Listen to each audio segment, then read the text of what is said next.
What's going on, everyone? It's time for an action crime thriller film review. Today we're going to talk about a film called Detroit 9000. It was released by Miramax Films October 9th, 1978. Well, it was originally released in 1978, then re-released in 1998 by Miramax. It was written by Orville Hampton and produced and directed by Arthur Marks, who did films like Coffee, JD's Revenge, Bucktown, and Bonnie's Kids.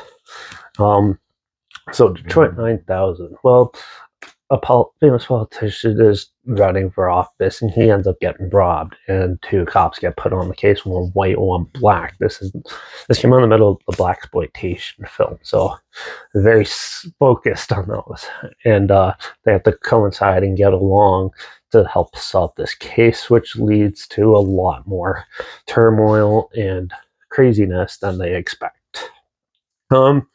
Yeah, so for this Detroit 9000, this is the first time I ever watched this film, and yeah, so it is a black exploitation, is what it's known as. It was very common in the 70s. You had black exploitation, cannibal exploitation type of films. There's that type of era for these, and there was a lot of them. The horror, the blaxploitation was in a little bit of everything, especially in the horror with Blackula and films like that. And so, yeah. And then in the action sense, they focus more on crimes and stereotypes of that and kind of play on that. So that's what this film is focusing on.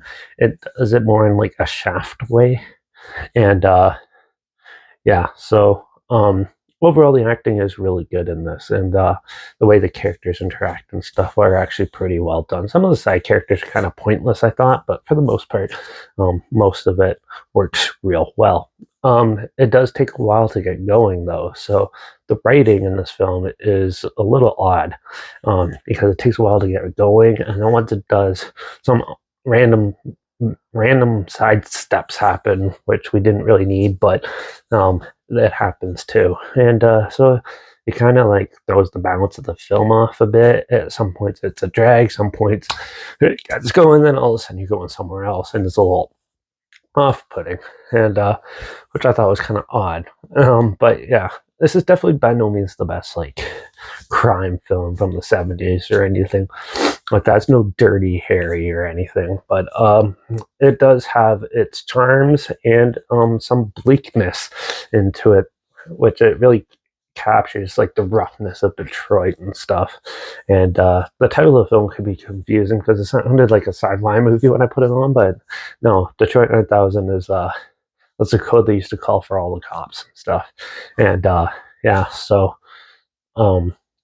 but they don't really emphasize it in the film or anything like that. It's something I just had to look up on my own. So, but yeah, overall, I thought the film was pretty amusing and stuff like that, but it could have been way better. So I'm gonna give it a 2 out of 5. It wasn't that intriguing, or it kind of just chugs along and does what it sets out to do, but with nothing too much extra special put in. So, but if you want to check it out, it is on Tubi, so I'll link it down below so you can watch it for free down below.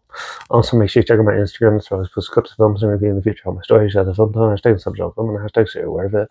Also, my Letterbox down below, Derek P Reviews. That's where I post my first star rating right after watching the films. And my Twitter's down below, reviews_Derek. So follow me on those platforms. Stay look at this channel. Like this video, share some more people aware of it. Comment your opinions of the film down below if you have any. If you have any films or film, any genre, and on any streaming service, I will hear my opinions on in the future. Comment them down below too. I'll try my best to get to them as soon as I can, and if I can find them. Yeah, make sure you subscribe. Hopefully we'll have some weird scared on. Never thought checking it together, and also hear my opinions on popular films. I've got classic films and reviews on other things as well. And don't forget to ring that bell, because we're going to go exploring a sci-fi film from the 90s called Johnny Mnemonic. So make sure you tune in for that.